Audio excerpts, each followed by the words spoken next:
Steelers, Bears, prime time football in Pittsburgh. At least the Steelers print theirs in color. Yes, they do. Well, at least the Bears release doesn't come in color for us local yokels.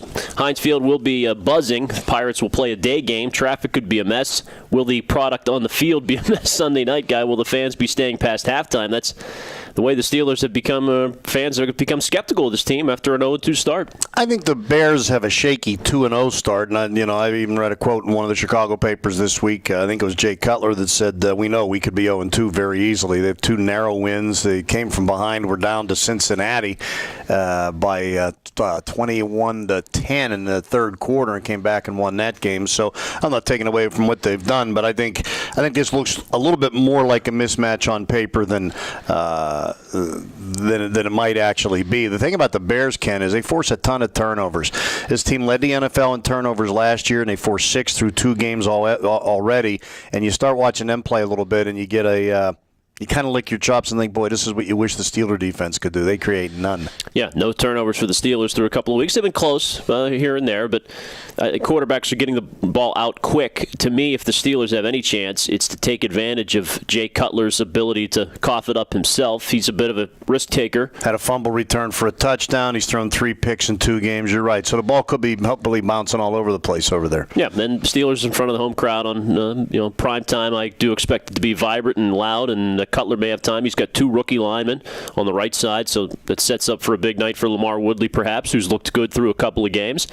And, hey, they win a ball game here, they're back in the mix, especially in this division. Well, he's only been sacked once. They got some young offensive linemen, but I think their offensive line's better than it was last year. That was an issue for them.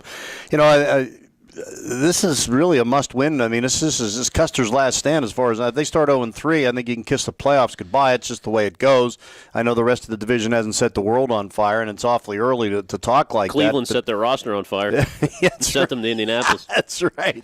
But we've 11% since 1990 of teams that have started 0-2 have gone on to make the playoffs, and it really shrinks to almost nothing if you start 0-3. And, I would think the fans and the players both are going to – this is a pretty desperate time. Minnesota's not that great of a team. If you could somehow win this game against the Bears and go into the bye maybe 2-2, maybe you can calm everything down and come back with a new vengeance after the bye week. But I think this game is that important. Find a way to win any way you can, and that may include Heath Miller. My hunch is we're going to see Heath here and there. They're going to try to – they're not going to put him in and have him play 60 snaps, but – I don't know if that's desperation coming out in the form of pushing him sooner than necessary. But then again, as you laid it out, Guy, the stats say it is doing. You better if he's 80% fine, he's better than what they have so far. He's 80%. Play him 80% of the time. I mean, what are you going to do? This, 75 rushing yards through 2 games, 19 points. I mean, those are ridiculous numbers. There are running backs in this league with runs longer than 75 yards. 1 run. And that's what they have ran for in a total of 8 quarters. Well, and that's the thing. Against the Bengals, you could understand a game plan of really not even trying to run. That's a good front. And the Bears have a good pass rushing front, but Peterson and the Vikings, and it's Adrian Peterson, ran against them some last week. You can't abandon. I think they're going to really have to pound Redmond a little bit. And, do you really want to go into every week just being so one-dimensional?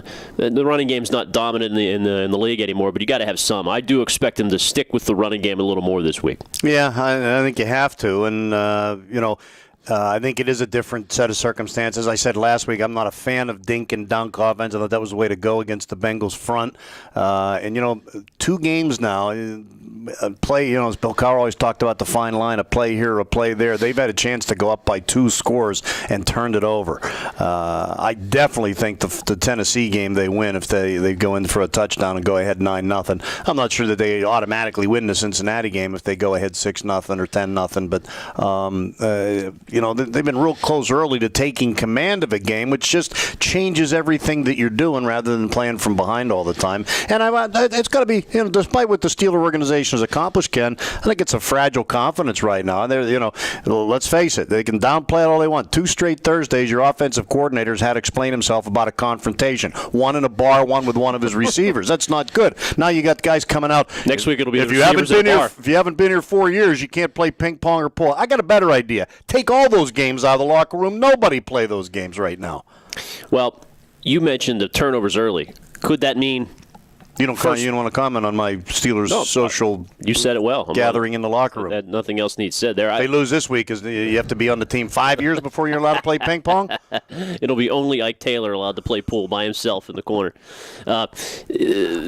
Because they have fragile confidence, because of those early turnovers the last few weeks, first quarter. Very important. Very important this week. More than usual, I think so. You get in a hole and the fans start to boo and everybody gets restless and Antonio Brown's squawking on the sideline again, allegedly, which Todd Haley denied. It's that kind of a tenuous week. Steelers and Bears, and primetime always a thrill at Heinz Field coming up this Sunday night.